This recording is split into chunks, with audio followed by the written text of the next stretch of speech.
Welcome and good morning, dear student. I am Fulkwar, Assistant Professor, department of defence studies, FJM government college Mandi Adampur आपका स्वागत करता हूँ। आज का हमारा जो टॉपिक है उसका नाम है राष्ट्रीय रक्षा के मूलभूत तत्व, एसेंशियल्स ऑफ नेशनल डिफेंस। राष्ट्रीय रक्षा, जैसा कि आप जानते हो, राष्ट्रीय रक्षा और सुरक्षा किसी भी देश की सुरक्षा के लिए इनका सबसे ज़्यादा महत्व है। राष्ट्रीय रक्षा या सुरक्षा कभी भी किसी एक कारक पर निर्भर नहीं करती, अपितु यह अनेक कारकों का मेल होती है। यानी कि रक्षा में और सुरक्षा में बहुत सारे तत्व होते हैं जो सम्मिलित होते हैं, जिनसे मिलकर राष्ट्र की रक्षा और सुरक्षा मजबूत बनती है। राष्ट्रीय सुरक्षा के कुछ तत्व मौलिक होते हैं जिन पर राष्ट्रीय रक्षा न केवल निर्भर करती है बल्कि कमज़ोर या मजबूत भी होती है। यानी कि राष्ट्रीय रक्षा में कुछ तत्व ऐसे होते हैं जिनके ऊपर न केवल हमारी सुरक्षा व्यवस्था मजबूत होती है अपितु कमज़ोर भी हो सकती है अगर हम उसको इग्नोर करें, तो उस पर ध्यान ना दें। तो आज के युग में शत्रु केवल सैन्य हमला ही नहीं करता अपितु आर्थिक, राजनीतिक व मनोवैज्ञानिक हमला भी कर सकता है। यानी कि आज के युद्ध का जो दायरा है वो सिर्फ सैन्य क्षेत्र तक सीमित नहीं रह गया है। आज के समय में शत्रु आर्थिक हमला भी कर सकता है, राजनीतिक हमला भी कर सकता है और मनोवैज्ञानिक हमला भी कर सकता है। इस संदर्भ में जर्मन तानाशाह एडोल्फ हिटलर ने कहा था, जैसे कि आप सब जानते हो, एडोल्फ हिटलर दुनिया का एक जाना माना नाम है जिसको सेकेंड वर्ल्ड वार का नायक भी कहा जाता है। हालांकि नायक था या विलेन था वो इतिहास की बात है, लेकिन फिर भी इस आदमी का सेकेंड वर्ल्ड वार के ऊपर बहुत गहरा प्रभाव है। तो वर्ल्ड वार शुरू होने से पहले जर्मन तानाशाह एडोल्फ हिटलर ने कहा था कि हमारी वास्तविक लड़ाइयाँ तो सैनिक कार्रवाई से बहुत पहले ही लड़ी जा चुकी होंगी। यानी कि उनका मानना था कि उनको किसी देश के ऊपर सैनिक हमला करने की ज़रूरत ही नहीं है, उनका हमला तो उससे पहले ही हो चुका होगा और उस देश को हम ख़त्म कर चुके होंगे। और ये बात एडोल्फ हिटलर ने साबित भी करके दिखाई थी। बहुत से ऐसे देश थे जिनको सिर्फ धमकी देकर ही एडोल्फ हिटलर ने अपने अधीन कर लिया था, जिसमें ऑस्ट्रिया और चेकोस्लोवाकिया प्रमुख हैं। तो यहाँ पर जैसा कि मैंने आपको बताया था कि युद्ध का जो दायरा है वो असीमित है। एडोल्फ हिटलर ने इस बात को साबित करके दिखाया था। उसने युद्ध शुरू होने से पहले ही बहुत से देशों को अपने अधीन कर लिया था।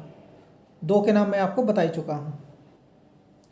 अतः आधुनिक समय में सुरक्षा केवल सेनाओं पर निर्भर नहीं करती बल्कि इसमें दूसरे तत्व भी अपनी प्रमुख भूमिका निभाते हैं। तो इसमें कौन कौन से प्रमुख तत्व हैं? सबसे पहले नंबर पे आता है ज्योग्राफिकल फैक्टर्स, भौगोलिक तत्व। किसी भी राष्ट्र की सैन्य क्षमता में उसकी भौगोलिक स्थिति सबसे महत्वपूर्ण होती है। यानी कि किसी देश की सुरक्षा व्यवस्था में जो चीज़ें सबसे ज़्यादा मायने रखती है वो उसकी भौगोलिक स्थिति मायने रखती है। किसी राष्ट्र का भूगोल ही वहाँ होने वाली लड़ाइयों का स्वरूप तय करता है। यानी कि किसी देश का भूगोल जैसा है उसके अनुरूप ही वहाँ पर सैन्य कार्रवाई हो सकती है। द्वीप है तो उसके अनुरूप कार्रवाई होगी, अगर दलदली इलाका है तो उसके अनुरूप कार्रवाई होगी, अगर पहाड़ी इलाका है तो उसके अनुरूप कार्रवाई होती है, और अगर समतल इलाका है तो उसके अनुरूप कार्रवाई होती है, रेगिस्तानी इलाका है, जंगली इलाका है तो उसके अनुरूप कार्रवाई होती है। यानी कि जैसा देश का भूगोल होता है वहाँ पर वैसी ही लड़ाइयाँ लड़ी जाती हैं। अगर इसको हम इग्नोर करते हैं तो हमें बहुत ज़्यादा नुकसान उठाना पड़ सकता है। इसलिए प्रसिद्ध सैन्य विचारक जनरल वेवेल ने कहा है कि किसी स्थान का भूगोल वहाँ होने वाली लड़ाइयों के स्वरूप को तय कर देता है। यानी कि जैसा कि मैंने आपको पहले बताया था, जनरल वेवेल भी बिल्कुल ऐसा ही कह रहे हैं। वे भी ये मानते हैं कि किसी देश का जो भूगोल होता है वो वहाँ होने वाली लड़ाइयों के स्वरूप को तय करता है, और बिल्कुल सही कहते हैं वो। तो भूगोलिक तत्वों में भी कुछ तत्व प्रमुख रूप से आते हैं, जिसमें सबसे पहले नंबर पे आती है लोकेशन, यानी कि स्थिति। किसी राष्ट्र की भौगोलिक स्थिति उसकी सुरक्षा में प्रमुख भूमिका निभाती है, क्योंकि इसके द्वारा ही रक्षा नीति तथा रक्षा योजना को तैयार किया जा सकता है। यानी कि किसी राष्ट्र की जो भौगोलिक स्थिति होती है वही राष्ट्रीय सुरक्षा में महत्वपूर्ण भूमिका निभाती है, क्योंकि उसके अनुरूप ही फिर हमें राष्ट्रीय सुरक्षा योजना और रक्षा नीति बनानी पड़ेगी। भारत की खगोलीय स्थिति एशिया महाद्वीप के दक्षिण में 8 डिग्री 4 से 37 डिग्री 6 उत्तरी अक्षांश तथा 68 डिग्री 7 से 97 डिग्री 25 पूर्वी देशांतर में स्थित है। यह हमारे देश की खगोलीय स्थिति है जो मैं आपको बता रहा हूँ। कर्क रेखा इसके मध्य से गुजरती है, यानी कि कर्क रेखा जो है वो भारत के बीचों बीच से गुजरती है। यह पूर्व से पश्चिम 2933 किलोमीटर तथा उत्तर से दक्षिण 3214 किलोमीटर में फैला हुआ है। इसकी स्थलीय सीमा 15,200 किलोमीटर है तथा समुद्री सीमा 7,516.6 किलोमीटर है। भारत का कुल क्षेत्रफल 32,87,263 वर्ग किलोमीटर है। इसके उत्तर में विशाल हिमालय पर्वत है तथा दक्षिण में अनंत हिंद महासागर है। भारत की स्थल सीमा पाकिस्तान, अफगानिस्तान, चीन, नेपाल, भूटान, बर्मा, बांग्लादेश के साथ लगती है। जलीय सीमा में हमारे पड़ोसी देश श्रीलंका और मालदीव है। तो ये भारत की खगोलीय स्थिति है। जैसा कि मैं आपको पढ़ा रहा था कि किसी देश की सुरक्षा में उसकी खगोलीय स्थिति किस प्रकार भूमिका निभाती है। उसके बाद आता है सीमांत, जिसको फ्रंटियर बोला जाता है। सीमांत वह विस्तृत सीमा है जिसके द्वारा किन्हीं दो राष्ट्रों का भौगोलिक विभाजन होता है, यानी किन्हीं दो देशों के बीच में जो भौगोलिक विभाजन होता है उसको हम सीमांत कहते हैं। सीमांत का अर्थ है सीमावर्ती प्रांत या सीमा क्षेत्र, जैसे पंजाब या अमृतसर आदि। सीमांत हमेशा प्राकृतिक होता है। इस संदर्भ में JRV प्रेस्कॉट लिखते हैं, सीमा एक रेखा है जबकि सीमांत एक अक्षेत्र है। ये दोनों का फर्क बता रहे हैं कि सीमा जो होती है वो एक रेखा होती है जिसको हम बॉर्डर बोलते हैं। बॉर्डर एक लाइन होती है और जो सीमा अक्षेत्र होता है, फ्रंटियर बोलते हैं, वो एक अक्षेत्र होता है और ये प्राकृतिक होता है। सीमांत क्षेत्र हमेशा ही युद्ध क्षेत्र बनता है और उसी आधार पर उसकी रक्षा तैयारी करनी पड़ती है। यानी सीमांत जो क्षेत्र होता है वो युद्ध भूमि बनता ही बनता है और उसके अनुरूप ही हमें फिर रक्षा तैयारी करनी पड़ती है। नंबर 3 पे आता है भू अक्षेत्र, ट्रेन बोलते हैं जिसको, ट्रेन। भू अक्षेत्र वह धरातलीय क्षेत्र है जिस पर वनस्पति एवं जलवायु का स्पष्ट प्रभाव होता है। भू अक्षेत्र बहुत ज़्यादा महत्वपूर्ण होता है क्योंकि यही राष्ट्र की शक्ति, आक्रामकता, रक्षा व्यवस्था व तैयारी को प्रत्यक्ष रूप से प्रभावित करता है। यानी कि भू अक्षेत्र जैसा होगा उसके आधार पर ही कोई राष्ट्र अपनी शक्ति को, आक्रामकता की, रक्षा व्यवस्था की व तैयारी की जो है उसको प्रत्यक्ष रूप से प्रभावित करता है। ये भू अक्षेत्र। भू अक्षेत्र में मैदान, पर्वत, पठार, दलदल, रेगिस्तान, जंगल व नदी नाले आते हैं। भारतवर्ष में उपरोक्त सारे तत्व विद्यमान हैं, अतः हमें हर प्रकार की रक्षा व्यवस्था व तैयारी करनी पड़ती है। भू क्षेत्र की बात करें तो भारत में हिमालय के क्षेत्र भी हैं, पर्वतीय क्षेत्र भी हैं, पठार भी हैं, दलदलीय इलाके भी हैं, समतल मैदान भी हैं, वन क्षेत्र भी हैं, जलीय क्षेत्र भी हैं और मरुस्थलीय क्षेत्र भी हमारे यहाँ मौजूद हैं। तो इस लिहाज से देखें तो भारत को हर प्रकार की रक्षा तैयारियाँ करनी पड़ती है। नंबर 4 पे आता है जलवायु, क्लाइमेट। रक्षा तैयारी में संबंधित राष्ट्र की जलवायु को नकारा नहीं जा सकता। यानी कि जलवायु जो होती है वो भी राष्ट्र की रक्षा व्यवस्था में अपना एक महत्वपूर्ण भूमिका निभाती है। किसी राष्ट्र की जलवायु उस राष्ट्र के खाद्य उत्पादन, आर्थिक विकास, संस्कृति, रक्षा योजना, रक्षा तैयारी, उत्पादन शक्ति तथा समरतंत्र को प्रत्यक्ष रूप से प्रभावित करती है। प्रसिद्ध सैन्य विचारक हैटिंगटन ने 32 फ़ारेनहाइट से 17 फ़ारेनहाइट के तापमान को विकास व प्रगति के लिए बिल्कुल सही माना है। यानी कि अंग्रेजी जो विचारक है उन्होंने 32 फ़ारेनहाइट से 17 फ़ारेनहाइट के बीच का जो तापमान है वो एकदम आदर्श तापमान माना है किसी राष्ट्र की उन्नति के लिहाज से। भारत में हर प्रकार का तापमान मिलता है, अतः हमारी सेना किसी भी मौसम में, किसी भी परिस्थिति में अपनी कार्रवाई है वो कर सकती है। हमें मौसम जलवायु जो है वो ज़्यादा प्रभावित नहीं कर सकती।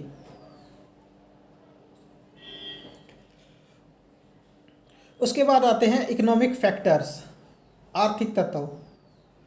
राष्ट्रीय रक्षा में आर्थिक तत्वों का सर्वोपरि महत्व होता है। बिना आर्थिक तत्वों के युद्ध का संचालन करना लगभग असंभव होता है। आज के समय में अगर राष्ट्र आर्थिक रूप से सबल नहीं है तो किसी भी प्रकार के आक्रमण को या रक्षा व्यवस्था को मजबूत नहीं कर सकता। किसी देश की आर्थिक स्थिति ही उसकी रक्षा व्यवस्था तथा सैन्य संगठन को तय करती है। वर्तमान युद्धों में राष्ट्र अपने औद्योगिक उत्पादन में वृद्धि तथा आर्थिक विकास को सुदृढ़ करने का प्रयास करते हैं। यानी कि आधुनिक युद्धों में जो भी राष्ट्र होते हैं वो अपनी जो आर्थिक विकास है, औद्योगिक प्रगति है, उसको बढ़ाने का प्रयास करते हैं। इसलिए जनरल जे फुलर ने कहा है कि आधुनिक युद्ध रणक्षेत्र के बजाय देश के कारखानों में लड़े जाते हैं। यानी कि जनरल JF फुलर ने कहते हैं कि आजकल के जो युद्ध हैं वो रणक्षेत्र में नहीं लड़े जाते, वो कारखानों में लड़े जाते हैं, खानों में लड़े जाते हैं, जो खेत खलिहान है वहाँ पे लड़े जाते हैं, जो ऑफिस है हमारे वहाँ पर लड़े जाते हैं। यानी कि वो आर्थिक जो तत्व है उसके बारे में बता रहे हैं। आर्थिक संसाधनों में मुख्यतः ये संसाधन आते हैं। यानी कि इकोनॉमिक फैक्टर्स की अगर हम बात करें तो उसके भी कुछ तत्व प्रमुख हैं, जिनमें पहले नंबर पे आता है नेचुरल रिसोर्सेज, प्राकृतिक संसाधन या संपदा। प्राकृतिक संसाधनों में वे संसाधन आते हैं जो प्रकृति से हमें मिलते हैं। यानी कि वे संसाधन जो प्रकृति हमें प्रदान करती है, जैसे कि मिट्टी है, खनिज है, वन है, जल है आदि। मार्गेंथो के अनुसार ये 2 श्रेणियों में विभाजित हैं, कच्चा माल व खाद्य सामग्री। प्राकृतिक संसाधनों को सरलता से समझने के लिए इन्हें विभिन्न श्रेणियों में बांटा जा सकता है। यानी कि प्राकृतिक संसाधनों को भी हम कई श्रेणियों में बांट सकते हैं, जिनमें प्रमुख रूप से आती हैं भू संसाधन यानी कि जमीन, वन संसाधन यानी कि जंगल, जल संसाधन यानी कि जल के स्रोत, नदी है, झील है, नहरें हैं। इस प्रकार मत्स्य संसाधन यानी कि आसपास समुद्र है तो उसमें पलने वाली मछलियाँ, और खनिज संसाधन यानी कि खनिज पदार्थ। तो ये नेचुरल रिसोर्सेज में आते हैं। उसके बाद आता है एनर्जी रिसोर्सेज यानी कि खनिज संसाधन, ऊर्जा संसाधन। ऊर्जा संसाधन न केवल आर्थिक विकास में सहायक हैं अपितु यह रक्षा व्यवस्था को सुदृढ़ करने में भी महत्वपूर्ण भूमिका निभाते हैं। प्रमुख ऊर्जा संसाधनों में कोयला, खनिज तेल, जल शक्ति व परमाणु शक्ति प्रमुख है। अगर हम आज के समय की बात करें तो आज के समय में बिना पेट्रोल के और बिना जल शक्ति के, बिना परमाणु शक्ति के, बिना कोयले की शक्ति के आज के समय हम जो प्रगति कर रहे हैं उसकी कल्पना करना भी लगभग नामुमकिन है। आज का जो मनुष्य लगातार प्रगति कर रहा है उसका जो मेन कारण है वो यही है कि हम इन खनिज पदार्थों द्वारा जो ऊर्जा हमें मिल रही है उसके द्वारा हम नई नई टेक्नोलॉजी हैं वो विकसित कर रहे हैं। तो ये ऊर्जा संसाधनों में आते हैं।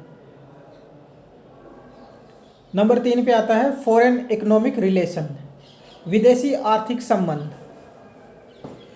आर्थिक तत्वों में दूसरे देशों के साथ व्यापार का बहुत ज़्यादा महत्व होता है। यानी हम दूसरे देशों के साथ व्यापार करते हैं तो उसका आर्थिक महत्व बहुत ज़्यादा होता है। अच्छे व्यापारिक संबंधों के द्वारा सरकार विदेशों से हथियार, पेट्रोल, खाने पीने का सामान व दूसरे प्रकार का सामान है वो आसानी से मंगवा सकती है। युद्ध के समय हमें किन चीज़ों की ज़रूरत पड़ती है? या तो हमें हथियारों की ज़रूरत पड़ती है, या खाने पीने के सामान की, या पेट्रोल की। और अगर हमारे अच्छे व्यापारिक संबंध है तो ये चीज़ें हमें आसानी से उपलब्ध हो सकती हैं। इसके अलावा यह सामान का निर्यात करके अपनी विदेशी मुद्रा के भंडार को भी बढ़ा सकता है। यानी कि विदेशी व्यापार द्वारा हमारा जो विदेशी मुद्रा का भंडार है हम उसको बढ़ा सकते हैं। अपनी जो तरक्की है, आर्थिक जो स्टेबिलिटी है, हम उसको और ज़्यादा विकसित कर सकते हैं और ज़्यादा बढ़ा सकते हैं। ये आर्थिक संबंध सैन्य और आर्थिक स्तर पर राष्ट्र को स्थायित्व प्रदान करते हैं। यानी कि हमारे जो आर्थिक संबंध है दूसरे देशों के साथ वे हमें सैन्य स्तर पर भी और आर्थिक स्तर पर भी मजबूत बनाते हैं। यानी कि ज़रूरत पड़ने पर हम इन देशों के साथ कोई भी सामान है वो मंगवा सकते हैं, उनका आदान प्रदान कर सकते हैं। दूसरों को ज़रूरत है तो हम दूसरों को भी दे सकते हैं, और अगर हमें ज़रूरत है तो हम भी वो सामान ले सकते हैं। नंबर 4 पे आता है सैन्य उत्पादन, डिफेंस प्रोडक्शन। अपने आर्थिक स्थायित्व के लिए सरकार घरेलू रक्षा उत्पादन को प्रोत्साहित करती है। यानी कि कोई भी सरकार हो, वो जब मजबूत होना चाहती है तो उसके लिए ज़रूरी है कि वो घरेलू स्तर पर ही सभी प्रकार का सामान है वो बनाए। भारत एक विशाल देश है, जनसंख्या के लिहाज से, सैन्य ताकत के लिहाज से, आर्थिक ताकत के लिहाज से, क्षेत्रफल के लिहाज से भारत सारे मामलों में ही एक बड़ा देश माना जाता है। दुनिया का सबसे बड़ा लोकतंत्र भी भारत ही है। और ये विशाल देश अपनी रक्षा जरूरतों के लिए दूसरे देशों के ऊपर हमेशा निर्भर नहीं रह सकता। यानी कि हमें दूसरे देशों के से जो हथियार वगैरह मंगा रहे हैं, हम हमेशा उनके ऊपर निर्भर नहीं रह सकते। हमारे लिए ज़रूरी है कि हम सैन्य और आर्थिक दोनों ही रूपों से आत्मनिर्भर बने। और इसी चीज़ को पूरा करने के लिए भारत सरकार ने मेक इन इंडिया नाम से एक नया प्रोग्राम शुरू किया है। इसका मकसद यही है कि विदेशी कंपनियां हैं वे भारत में निवेश करें, और भारत जो है वो ग्लोबल मार्केट में सामान का उत्पादन करने वाला देश बन जाए। यानी कि हम दूसरे देशों की कंपनियों को भारत में बुलाकर यहाँ पर उत्पादन का जो हमारा स्तर है उसको बढ़ाना चाहते हैं। यानी कि हम एक ग्लोबल हब बनना चाहते हैं विदेशी सामान हम बना रहे हैं उसके निर्यात का। इसलिए हमने मेक इन इंडिया प्रोग्राम है वो लॉन्च किया है। इसमें सैन्य स्तर के जो मामले हैं वो भी इसमें शामिल किए गए हैं। यानी कि लड़ाकू विमान हैं, टैंक हैं, युद्धपोत हैं, इसके लिए भी विदेशी कंपनियां भारत में निवेश कर सकती हैं। भारत सरकार ने उनको मंजूरी दे दी है। नंबर 5 पे आता है पॉपुलेशन, जनसंख्या। इकोनॉमिक फैक्टर्स में जनसंख्या एक बड़ा महत्वपूर्ण रोल अदा करती है। देश की बढ़ती हुई जनसंख्या किसी भी देश को आर्थिक रूप से बदहाल कर सकती है। अगर ये संख्या, जैसा कि भूगोल में पढ़ा जाता है, जनसंख्या 2 प्रकार की होती है, एक संख्यात्मक होती है, एक गुणात्मक होती है। संख्यात्मक जनसंख्या वो होती है जिसमें जनसंख्या की वृद्धि होती रहती है, और वो देश अपनी जनसंख्या को जो वृद्धि हो रही है अपनी जनता को मूलभूत सुविधाएं भी प्रदान नहीं कर पाते। ना अच्छी प्रकार से उनको शिक्षा दी जा सकती है, ना अच्छी प्रकार से उनको साफ पीने का पानी उपलब्ध होता है, ना उनको स्वास्थ्य संबंधी चीज़ें मिल पाती हैं, सुविधा मिल पाती है। इसी कारण से संख्यात्मक जो जनसंख्या होती है वो देश के ऊपर बोझ होती है, और वो इकोनॉमिक लिहाज से अगर हम देखें, आर्थिक लिहाज से देखें तो देश के लिए खतरनाक होती है, हानिकारक होती है। दूसरे नंबर पे आती है गुणात्मक जनसंख्या। गुणात्मक जनसंख्या ये जनसंख्या ऐसी होती है जो बहुत धीमी गति से बढ़ती है। इसमें देश सभी प्रकार की चीज़ों को पहले ही वो कर लेता है। इसमें जनता इतनी जागरूक होती है कि वो अपने आप ही जो जनसंख्या वृद्धि दर है उसको अपने आप ही कंट्रोल करना शुरू कर देती है। इसमें जनसंख्या कम होती है, और कम जनसंख्या होने से सरकार जो है सभी के लिए रोजगार के अवसर भी पैदा कर सकती है, स्वास्थ्य संबंधी ज़रूरतें उनको भी पूरा कर सकती है, शिक्षा संबंधी ज़रूरतें हैं उनको भी सरकार पूरा कर सकती है। तो ये जो जनसंख्या होती है ये वेल ट्रेंड जनसंख्या मानी जाती है, गुणात्मक जनसंख्या। संख्यात्मक जो जनसंख्या होती है वो सिर्फ वृद्धि करती है, उसको वृद्धि वाली जनसंख्या ही माना जाता है। तो जो संख्यात्मक जनसंख्या है वो देश के लिए हानिकारक है, गुणात्मक जो जनसंख्या वो देश के लिए बहुत लाभदायक होती है। Industrial and scientific development.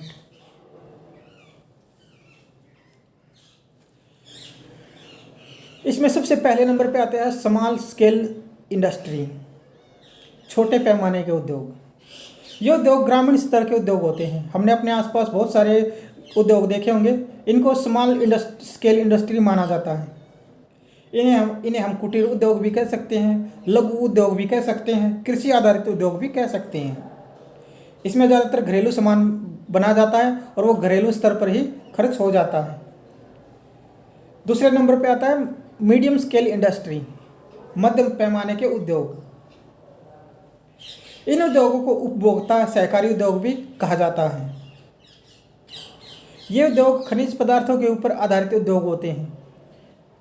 इसमें जो पैसा लगा जाता है वो सहकारी भी हो सकता है, और जो प्राइवेट है वो उसमें वो पैसा भी इसमें लग सकता है। इसमें जो उत्पादन होता है वो मीडियम स्तर का होता है, यानी कि ना ज़्यादा हैवी होता है ना ज़्यादा कमज़ोर होता है। नंबर 3 पे आता है लार्ज स्केल इंडस्ट्री, भारी उद्योग। भारी उद्योग में बड़े पैमाने पर पैसा लगाया जाता है। इसमें बड़ी बड़ी मशीनरियाँ बनाई जाती हैं, बड़े बड़े हथियार बनाए जाते हैं, बड़े बड़े ट्रक, गाड़ियाँ और दूसरे प्रकार का जो भारी सामान होता है वो लार्ज स्केल इंडस्ट्री में बनाया जाता है। इसमें निवेश करने के लिए बहुत सारे पैसे की ज़रूरत पड़ती है। स्मॉल स्केल इंडस्ट्री होती है उसमें कम पैसे की ज़रूरत पड़ती है।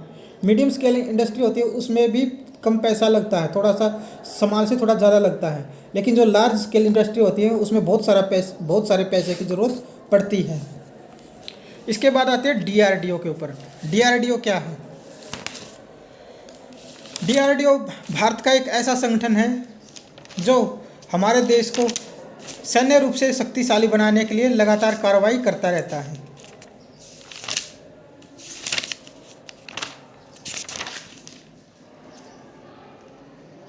DRDO ने बहुत सारे ऐसे हथियार भारत को बनाकर दिए हैं जो हमारी रक्षा के लिए, जो हमारी रक्षा व्यवस्था को मजबूत बनाने में अपना पूरा सहयोग कर रहे हैं।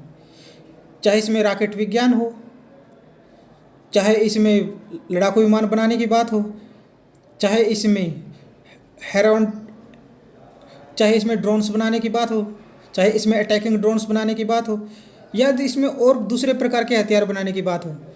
DRDO भारत का ऐसा संगठन है जो लगातार भारत की सुरक्षा व्यवस्था को मजबूत बनाने की कोशिश कर रहा है और DRDO के ऊपर भारत सरकार को पूरा भरोसा होता है। ये संगठन ऐसे ऐसे हथियार भारत को बना के दे रहा है जो आगे आने वाले समय में हमारी रक्षा व्यवस्था को और ज़्यादा मजबूत करेंगे।